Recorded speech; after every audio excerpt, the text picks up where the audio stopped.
शुक्ला जी, इंजीनियरों का एका बनाने वाले रणवीर सिंह जी, श्रीचंद जी, साथियों, ये पहला अवसर है कि कोई विद्युत मजदूर पंचायत का शख्स आकर हम लोगों के बीच बोला है। बड़ा साहस बढ़ा है, अच्छा लगता है। जब कोई व्यक्ति लगातार हमारे साथ नहीं होता है तो हमें लगता है उसकी अनुपस्थिति हम सब लोगों को खलती है। आज उनके आने से हमारा साहस, हमारा संबंध और मजबूत हुआ है। साथियों, हम लोग अगर एक एक टुकड़े टुकड़े में बात करेंगे तो टुकड़े टुकड़े सरकार भी हमको करना चाहती है। हम किसी पॉइंट पर 1 से 100 तक की गिनती में अगर हम 1 नंबर, 9 नंबर, 8 नंबर, 7 नंबर पर केवल बवाल करते हैं, बहस करते हैं, विशेष ध्यान देते हैं, तो सारी लड़ाई 1 नंबर की तरफ हो जाती है। मुझे ये कहना है कि संघर्ष समिति के 23 के कार्यक्रम में जो लोग सस्पेंड हुए थे, जो लोग हटाए गए थे, सारे लोग लगभग वापस हो गए हैं। कुछ संविदा के कर्मचारी ऐसे जरूर हैं जिनके उनके नाम पर न सही किसी और के नाम पर उनको रखा गया है। ऐसा पूर्वांचल में हुआ है। ये बात सही है कि संविदा का कर्मचारी सबसे कमजोर कड़ी है। इस बिजली विभाग की अगर कोई कमजोर कड़ी है तो सबसे कमजोर कड़ी ये हमारा संविदा का कर्मचारी है।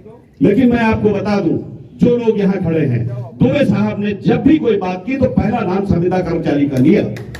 ऐसा नहीं है कि संविदा कर्मचारी को वो एक बार भी बोले हों। तो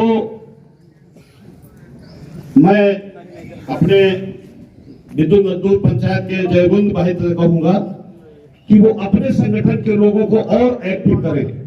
कई जगहों पर हमारे पास ऐसी सूचना है, आप उनके पास भी होगी, सबके पास सूचनाएं आती हैं कि बहुत से लोग निकल कर अभी शामिल नहीं हो रहे हैं।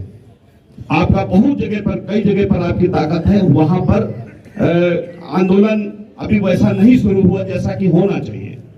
तो जरूर आपकी बात ठीक थी। साथियों, हम लोग जिस निमित्त यहाँ इकट्ठा हुए हैं, ये वास्तव में निजीकरण के विरुद्ध की लड़ाई है। और निजीकरण के विरुद्ध की लड़ाई लड़ते लड़ते कहीं हम ऐसा न हो कि किसी खांचे में, 13 नंबर के खांचे में फंस जाए और उस लड़ाई को उस तरफ मोड़ दें। ये किसी का निजी मामला नहीं है। कोई संगठन जो यहाँ पर शामिल होता है संघर्ष समिति में, उसको यहाँ रखा जाता है। सबके पास, मेरे पास सहित सारे संगठनों में संविदा के कर्मचारी हैं।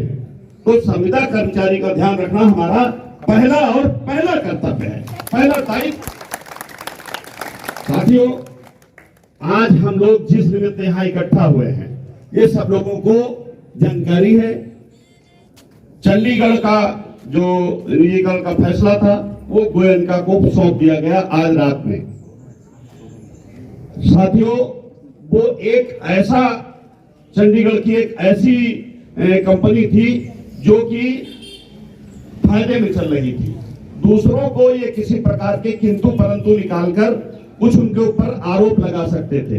लेकिन क्या चंडीगढ़ को ये फायदे के नाम पर निजीकरण करना चाहते हैं? इनसे अगर कोई पूछने वाला हो, पहले तो वो हमारी आपकी इस संख्या को, इस एका को, इसको तोड़ने के लिए हमसे बात ही नहीं कर रहे हैं। कि ऐसा न हो कि इनसे बात करें, दूसरे लोग कुछ और सोचें। क्योंकि कुछ चम्मच टाइप के लोग, कुछ दलाल फाड़ टाइप के लोग चेयरमैन के पास अब भी जाते हैं, किसी न किसी बहाने, किसी न किसी जुगाड़ से इस लड़ाई से हटने की कोशिश कर रहे हैं। ये आप लोगों को सबको पता है। जो लोग यहाँ पर खड़े हैं, हो सकता है 5% लोग ऐसे हो जिनको न पता हो, लेकिन 95% को पता है। जो लोग भागना चाहते हैं वो तुम्हारी लड़ाई को कमजोर करना चाहते हैं। ये लड़ाई कमजोर भागने वालों के पास कारण होती है।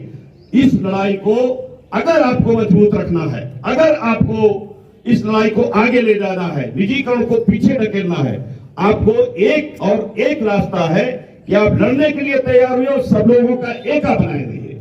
उसमें किसी को विशेष, किसी को कम, किसी को ज्यादा करने की कोई जरूरत नहीं है।